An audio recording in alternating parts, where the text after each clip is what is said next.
Bem-vindos a mais um Café com Execução. Wanderlei Souza aqui. Nesta semana a gente está falando sobre um empresário que acreditava que o problema da empresa dele era o sócio. O sócio não estava querendo trabalhar, o sócio era o problema, então, vamos desfazer. Essa era a ideia inicial. A gente investigou um pouco na segunda-feira e você já percebeu que, na verdade, não era bem o que ele estava vendo, não era bem o que ele estava imaginando. Ontem também a gente aprofundou um pouco mais no que ele tentou resolver, né? Abraçando as tarefas que ele acreditava que era do sócio. Né? Também dei um exemplo para você fazer com seu sócio aí e ver como que quem é quem que resolve o quê. Então, se você não viu os outros dois vídeos desta semana do Decide 4, você vai e acompanha. Segunda, terça, hoje, quarta-feira, episódio 54. Então, a gente vai falar sobre sobrecarga que mata a produtividade. Então, o que aconteceu? Ele foi lá e pegou o trabalho que estava a mais e fez uma sobrecarga. O que é uma sobrecarga? É mais do que é uma carga maior do que é possível levar, né? Se a gente levar ao pé da letra aí na engenharia, é uma carga maior do que a gente consegue fazer. E com isso ele trabalhou, foi um negócio que é incrível, né? Porque ele trabalhou mais, ele assumiu mais, ele decidia mais, ele resolvia mais. Então, a lógica seria que ele está produzindo mais, certo? Porque se ele está fazendo tudo mais, ele está produzindo mais. Só que aconteceu exatamente o contrário. Quanto mais ele trabalhava, mais as coisas começavam a travar na empresa. E agora, a nossa investigação tem uma evidência importante e tem provas, né? Algumas provas e evidência. Talvez o problema não fosse a falta de esforço desse nosso empresário A aqui, que a gente chama de A e B para preservar o nome deles, né? Talvez o problema não fosse a falta de esforço dele. Talvez fosse o excesso de dependência que ele acabou gerando, o excesso de dependência que ele gerou na equipe. Isso que faz ele trabalhar muito e ter pouco resultado. Eu sou o Wanderlei Souza, engenheiro de vendas e estrategista comercial, e você está aqui no Café com Execução, no Decide 004. Então, a gente aprofundou nas evidências e quando alguém concentra as responsabilidades demais, alguns sinais, algumas evidências começam a aparecer. Quais evidências apareceram quando ele começou a centralizar? Daqui que eu faço, daqui que eu resolvo, se eu vou falar. Você não está fazendo direito, pegou para ele. Né? Fulano não está aqui, eu vou resolver. O que aconteceu? Acúmulo de decisões. Então, decisões que eram para ser tomadas rápidas, ficou esperando. E aí isso gerou problema de atraso com o cliente, atraso em resposta. A equipe ficava aguardando a aprovação dele para continuar. A equipe entrou na cultura do medo. Se eu fizer e fizer errado, ele vai brigar e ele já está nervoso, então eu não vou nem fazer. Eu vou esperar ele me orientar certinho para eu não fazer errado. Então, eles aguardavam ele e, quando eles estavam aguardando, obviamente não está produzindo. Os problemas se tornaram repetitivos, porque as pessoas não escreviam o processo, então repetia o mesmo erro. Ele não estava mapeando isso, o mesmo erro vinha várias vezes. Então, muitas reuniões eram interrompidas por causa desses erros.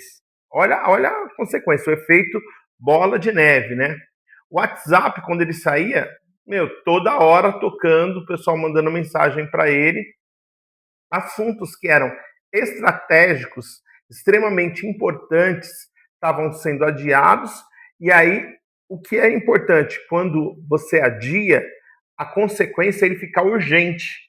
E aí, o urgente é o incêndio. Né? Eu tenho que apagar o incêndio.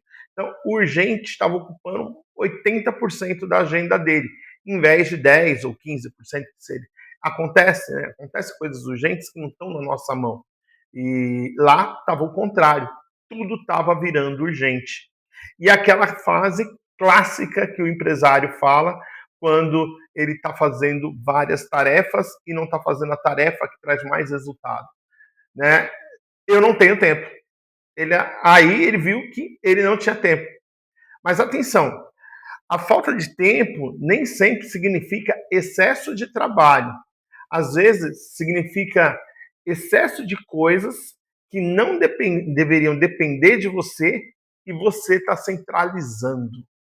Então, nem sempre excesso de trabalho aí a falta de tempo vem do excesso de trabalho. Nem sempre a falta de tempo vem do excesso de trabalho. Muitas vezes é porque você está centralizando coisas demais e aí você, com essa centralização, não consegue fazer com que a equipe evolua, a equipe fica dependente de você, você se sente importante porque o ego infla, né? Quando a equipe depende bastante da gente, o ego infla, isso é natural do ser humano, só que a empresa não cresce. E aí entra o paradoxo da entrega. Quanto mais sobrecarregado o empresário fica, menor é a capacidade dele fazer algo que é realmente da condição da tarefa de dono. Dono, como eu falo para vocês aqui, ele tem duas funções na empresa. Ou ele aumenta lucro, aumenta a produtividade, ou ele diminui despesa. E quando ele está nessa apagando incêndio, ele não está fazendo nenhum nem outro. Então, ele não conseguia pensar estrategicamente, ele não conseguia analisar os números, como esse painel que está atrás de mim aqui, ó, os números do dashboard. Eu trabalho com esse painel toda hora são números. Então, a gente analisa os números para ver se ele está indo bem ou se está indo mal, está indo no caminho de bater a meta. Não está, eu tenho que planejar algo para resolver esse desvio que está acontecendo. Nesse painel, eu vejo os indicadores. Então, ele não estava tendo tempo de ver esses indicadores, né? Desenvolver pessoas, desenvolver o time, desenvolver a equipe para que eles não dependam de você é uma função que traz produtividade para o time, traz responsabilidade para o time e deixa você com tempo mais livre para fazer essas outras tarefas que são as tarefas que vai trazer resultado para a sua empresa, vai aumentar o lucro, reduzir o custo. Tomar decisões estratégicas, mas tomar decisões baseadas em dados e fatos, e não no feeling, não no sentimento, não no calor do momento. Você não pode decidir no calor do momento. Né? Olhar o caixa, ver o fluxo de caixa, perceber mudanças no mercado, ver se a gente está no crescimento, se a empresa está no crescimento ou não. Tudo isso é função que ele não estava fazendo. E é a função do empresário. E por que ele não estava fazendo isso? Porque ele estava trabalhando na operação para conseguir trabalhar sobre a empresa. Então, ele não estava trabalhando para a empresa crescer. Ele estava trabalhando na empresa, na operação da empresa, para entregar o que isso deveria ser feito pela equipe. Então, na verdade, o problema não era o sócio e o problema também não estava na pessoa, estava na forma que estava sendo tratada, na forma que estava sendo gerenciada. E isso foi mais uma evidência que a gente viu quando decisões simples que dependiam exclusivamente dele esperavam 20, 30, 40 minutos, uma hora, quando ele começou a anotar isso. Então, ele viu, ó, tem que decidir tal coisa, tal no checklist do dia, e era coisa que era para fazer em 5 minutos, e levava 3, 4 horas para ele fazer, porque ele estava sendo interrompido toda hora com a equipe, nessa sobrecarga que ele estava carregando. E qual que é o impacto na sociedade entre os dois sócios, né? A sobrecarga produziu um outro efeito, que é um efeito de ressentimento, né? Porque agora o problema adicional reforçava a narrativa inicial que ele tinha. Ele tinha a ideia de que ele estava fazendo tudo. Então eu vendo, eu faço tudo e ele não faz nada. Então, e quanto maior o ressentimento, que é algo pessoal, são sentimentos, o ressentimento é um sentimento, pior a comunicação entre os sócios, porque ele já vai com a guarda alta, né? Já vai para se defender. E se a comunicação fica ruim, aí piora o resultado, né? Então, conversas operacionais viravam cobranças pessoais. Você não fez aquilo, você deixou aquilo, e não era a cobrança em cima de tal a tarefa não foi executada, o que a gente precisa fazer para que tal tarefa seja feita dentro do tempo. Parou-se de falar de tarefas, parou-se de falar de indicadores e começou a se falar de pessoas. Aí, quando fala de pessoas, os sócios, obviamente, ficaram com um clima pesado entre os dois, as cobranças pessoais ficavam cada vez mais presentes, as discordâncias viraram prova dessa falta de comprometimento e a equipe percebeu isso. Então, o pior cenário, quando a equipe percebe que os dois sócios não estão alinhados, então tinha desalinhamento com eles. A viagem do sócio virava símbolo de injustiça para o outro que ficou para trabalhar. Só que agora a gente tinha evidência suficiente para fazer uma pergunta diferente, né? A gente tinha evidências suficientes para fazer uma pergunta diferente. É um trava-língua. E se o sócio não for a causa? Essa foi a pergunta que a gente fez quando ele chegou aqui para nós. E se o sócio não for a causa? Ele parou, pensou. Não, mas tem que ser, não tem como, ele não está trabalhando. E como vocês sabem, o fundamento aqui do Decide é encontrar o gargalo através de provas. A gente vai transforma essas evidências em provas. Provas que podem, de um lado, validar o que ele pensou, ou de outro lado, pode não validar o que ele pensou e levar para outro caminho. Então, uma empresa não cresce na velocidade da pessoa que mais trabalha. Não é assim. A empresa cresce na velocidade daquele que trabalha mais. Ela cresce de acordo com a capacidade do sistema de execução. E o sistema de execução não pode depender de uma pessoa. O sistema não depende de uma pessoa. O sistema ele roda sozinho. Né? Então, vou fazer um paralelo aqui quando você abre o computador. O Windows é o sistema, ele funciona. Você está com o Mac lá, tem o sistema operacional, ele funciona. O Android é o sistema, ele funciona. Mesmo com o dono, a pessoa que fez, não estando lá olhando, vendo ele. Né? Aquele ditado que o olho do dono engorda, né? O boi lá, isso é quando ele está olhando para os indicadores, não quando ele está olhando para o processo. Quando está olhando para o processo, ele está olhando a coisa errada. E quando ele está dentro do processo, é pior ainda. Aí é pior ainda. Então, se toda decisão precisa passar pelo dono, aí a gente tem um limite físico. E a gente mapeou isso e isso virou uma prova. Era uma evidência e virou prova. Então, quantas decisões no dia foram tomadas? Dessas decisões, quantas passaram pelo dono? 100% das decisões passaram na mão do dono. Ninguém decidia nada. Por isso que ele estava sobrecarregado. O dia, né, tem 24 horas para mim, 24 horas para você, 24 horas para esse dono, 24 horas para o sócio dele. O que vai dizer se a gente é mais produtivo ou menos produtivo é no que a gente está trabalhando. E o decisor e a capacidade de decisão também vai na organização da sua agenda. Né? E a sua agenda tem que ser organizada de importante, tem que ser feito primeiro, né? Tem que ter poucas coisas urgentes, que é o improvável que aconteceu, que virou urgente. Então, você o carro quebrou, por exemplo, sofreu aí um acidente lá, o carro bateu, o pneu do carro furou, vamos fazer mais simples, né? O pneu do carro furou, você teve que ir de Uber, por isso você atrasou. Então tem que trocar o pneu do carro. Isso é um fato, é uma tarefa. Essa tarefa não precisa ser feita por mim. Eu posso pedir para alguém ir lá fazer o trabalho, pedir para algum borracheiro ir lá onde fica o carro e ele fazer esse trabalho, eu não ter que me deslocar, investir meu tempo nisso, certo?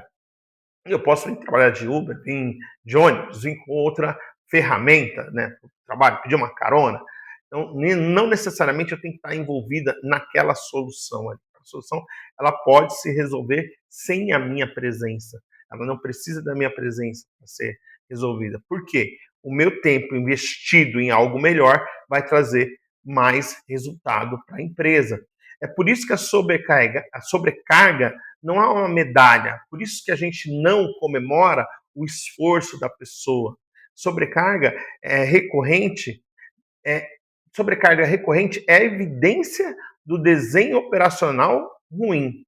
O desenho que você tem da sua operação é ruim, porque ele coloca você como centro de tudo.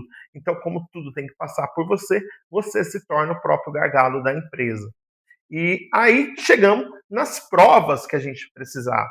Então voltamos então para as perguntas iniciais que eu fiz lá na segunda-feira, quando os dois sócios estavam juntos, e eu perguntei: de vocês dois, quem responde pelo quê? E eles foram colocando: quem decide o quê? Tem quem responde e tem quem decide, quem vai dar a palavra final, né? Qual o resultado cada sócio tem, né? Então, como eu falo, a empresa tem dois pontos: é aumentar a receita e o outro diminuir custos. Então, um sócio tem que ficar para aumentar a receita e o outro tem que ficar para diminuir o custo, porque aí um completa o outro, né? Então, um está lá no comercial, está vendo se a produtividade está boa, o outro está em compras, comprando cada vez melhor, desenvolvendo fornecedores com maior prazo, com menor preço, maior qualidade. Então, um complementa o outro. Isso precisa estar claro, porque quando o responsável pelo resultado aparece, você não cobra a pessoa, você cobra o resultado. E aí a gente documentou isso, a gente escreveu. Então saiu de lá um papel, né, uma escrita sobre qual era a responsabilidade de cada um dos dois. Ó, isso é alçada do B e isso é alçada do A. E tem coisas que eles tinham que decidir juntos. Por exemplo, demitir uma pessoa era uma decisão conjunta, não era uma decisão monocrática, né? Tinha que decidir junto. Por exemplo, compras acima do teto de 10 mil reais, eles tinham que decidir em conjunto, não um único sócio. Então a gente escreveu até onde que é a autonomia de cada um. Né? E isso ajudou muito em entender a empresa e entender o sistema. Então, o problema não estava apenas nas pessoas, o problema estava no sistema de execução da empresa. O sistema de execução permitia que as pessoas não fossem responsáveis pelas tarefas que elas estavam na mão. E como elas não são responsáveis, elas não entregavam. Então, havia uma falha anterior. Né? O problema não era o sócio, é uma falha estrutural no sistema de execução da empresa. Então, muitas vezes você sai procurando uma pessoa para resolver, para dar o nome, né? Ah, aqui a pessoa, esse problema tem nome, é fulano de tal. Não, esse problema tem dono, tem responsável. E aí a gente vai unir forças para resolver aquele problema. Porque quando o problema é a pessoa precisa ir embora.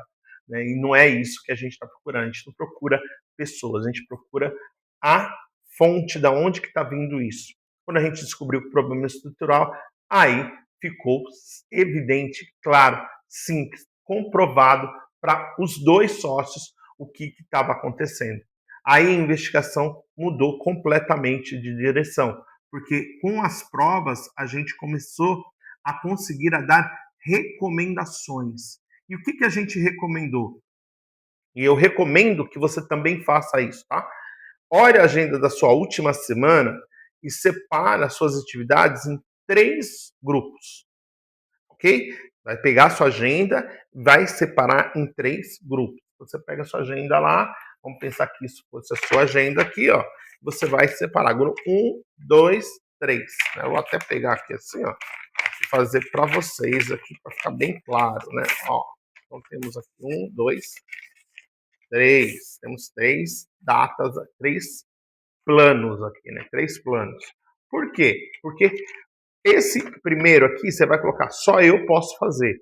Esse do meio aqui, outra pessoa poderia fazer, está capacitada, está capacitada. E esse último aqui nem deveria estar sendo feito. Você vai mapear, mapear. A gente precisa de provas. Provas vêm com mapeamento. Então, isso vai virar uma prova do que está acontecendo. A gente viu um comportamento. Esse comportamento gera o quê? O comportamento era eu centralizar tudo, mas isso estava gerando o quê? E aí a gente vai mapear através dessa ferramenta. Essa ferramenta extraordinária que eu mostrei para vocês, dá para fazer uma folha de papel, 3 perguntas e o que só eu posso fazer, o que outra pessoa deveria fazer e o que nem deveria estar sendo feito. Porque essa parte aí, o que nem deveria estar sendo feito, se tiver muito grande, é ali que está indo o seu tempo embora e é aí que você está perdendo a produtividade na sua empresa. Essa análise aqui costuma ser muito desconfortável para o empresário, principalmente para o empresário, tá? Porque talvez você descubra que boa parte da sua sobrecarga é consequência de fazer o que não precisava ser feito, não consequência do crescimento da empresa. Você está se ocupando e não você está crescendo, não você está produzindo, só se mantém ocupado. E isso é péssimo para a sua empresa. E qual que é o problema o dono estar ocupado e não produzindo? A empresa não cresce, a empresa fica estagnada. E qual é a consequência quando você faz isso que eu fiz aqui? Você divide as 3 tarefas, as 3 etapas, né? O que eu tenho que fazer, o que eu posso, outra pessoa pode fazer e o que não deveria ter sido, nem está sendo feito. Você começa a organizar a sua empresa. Você vai ter uma organização da sua empresa. O outro, que é um outro nome para a empresa. Né? Organização é o nome para uma empresa. Né? Organização não governamental. É uma empresa não governamental. Então, organização um nome diferente de chamar empresa. E agora chegou o desafio do executor. Você que está sempre com a gente aqui, então você já sabe que tem que pegar aí o seu sininho. Se você não tem o sino, você vai pegar papel e caneta agora. O sino você vai bater aqui, você vai voltar aqui depois de executar e colocar o emoji do sino que você fez, realizou o que a gente pediu. E qual que é o desafio do executor de hoje? Escolhe uma decisão recorrente que hoje depende só de você. Não pode ser uma decisão estratégica. Não pode ser uma decisão estratégica. Tem que ser uma decisão operacional recorrente. Defina quem pode tomar essa decisão. Qual é o limite dessa pessoa? Até onde ela pode ir? Qual indicador você vai acompanhar?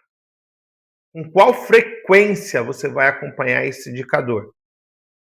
E quando você deve ser acionado? Então você vai definir isso, esses 5. Volta qualquer coisa, você volta o vídeo, anota os 5, define os 5. E você não está agora simplesmente delegando uma tarefa. Você está começando a retirar uma dependência. Você está saindo de ser dependente, a empresa ser dependente de você. Tá ok? Então, o que a gente surgiu dessa investigação? Nós revelamos 3 fatos através de provas, como eu falei para vocês, que a gente escolheu na segunda, na terça e na quarta-feira agora, dessa visão geral. O empresário acreditava que o sócio era o problema. Essa era a hipótese 1 da segunda-feira. Para compensar, ele assumiu mais responsabilidades.